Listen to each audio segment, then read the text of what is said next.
বর্তমান বাংলাদেশের পরিস্থিতিতে সীমান্তে প্রহরা দ্বিগুণ করে দিয়েছে বিএসএফ। বাংলাদেশের বর্তমান পরিস্থিতিতে সেখানকার সংখ্যালঘু হিন্দুদের উপর যে ভয়ঙ্কর অত্যাচারের ঘটনা ঘটছে, এই পরিস্থিতিতে এবার সম্পূর্ণভাবে মালদার হোটেলের দরজা বাংলাদেশিদের জন্য বন্ধ হতে চলেছে।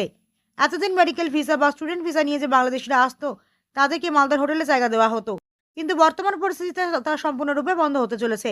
মালদা হোটেল ওনার্স অ্যাসোসিয়েশনের সভাপতি কৃষ্ণেন্দ্র চৌধুরী বলেন, যেহেতু ওখান থেকে পাসপোর্ট ভিসা হচ্ছে না, আর সেই কারণে ঘর দেওয়া আমরা বন্ধ করে দিয়েছি। আমরা বাংলাদেশের পরিস্থিতিতে উদ্বিগ্ন। বাংলাদেশিদের জন্য সম্পূর্ণভাবে জায়গা দেওয়া বন্ধ করুক হোটেল মালিকরা, দাবি বিজেপির। হোটেল মালিকরা তাদের সিদ্ধান্ত জানিয়েছে। বৈদেশিক ব্যাপারে সম্পূর্ণটা নির্ভর করে কেন্দ্রীয় সরকারি পলিসির ওপর, আর তা ফলো করবে রাজ্য সরকার, দাবি তৃণমূলের।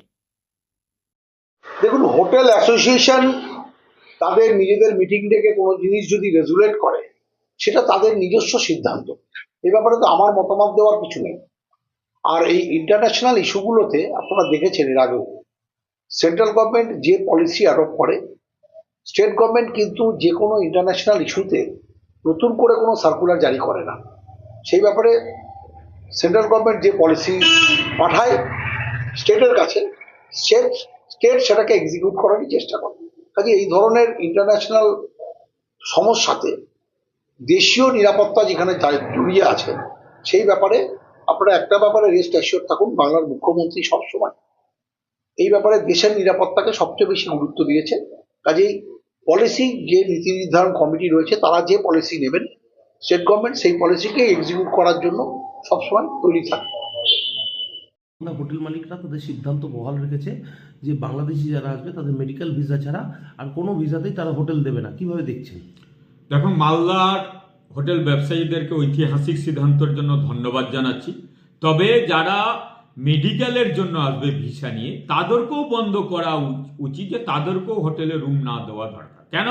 যে বাংলাদেশে যেভাবে সনাতন হিন্দুদের ওপরে অত্যাচার করা হয়েছে, পুড়িয়ে মারা হয়েছে, করে, সেটা কিন্তু খুব কি ভাষায় বলবো, ধিক্কার জানাবো বলার নেই। তারা প্রতিবাদ করুক, এবং সমস্ত পশ্চিমবাংলাবাসীকে প্রতিবাদ করতে বলছি। কারণ এইখানে ভারতীয় জনতা পার্টি সর্বধর্ম সমভাবাপন্ন। পশ্চিমবাংলায় বা মালদায় আমাদের সাম্প্রতিক সম্প্রীতি বজায় আছে, কিন্তু এহেন ঘটনাকে কোনো ধর্মেরই লোককে সমর্থন করা উচিত নয়।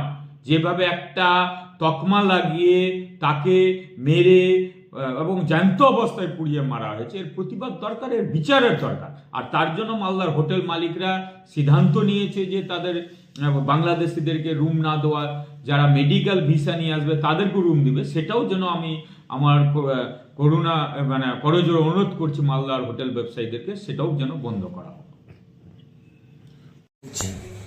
দেখুন, এই কথাটা সত্যি যে বাংলাদেশ আমাদের পার্শ্ববর্তী রাষ্ট্র, এখানে অস্থির পরিস্থিতি তৈরি হয়েছে। এই অস্থির পরিস্থিতির জন্য সত্যিই আমরা উদ্বিগ্ন।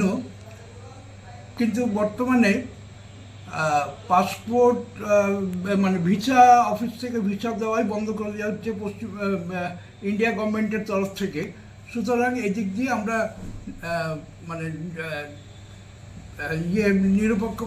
নিরপেক্ষ ভূমিকা নিচ্ছি, এবং ওখান থেকে যেহেতু ভিসা তৈরি হচ্ছে না, বাইরের লোককে আমরা ঘর দিচ্ছি না।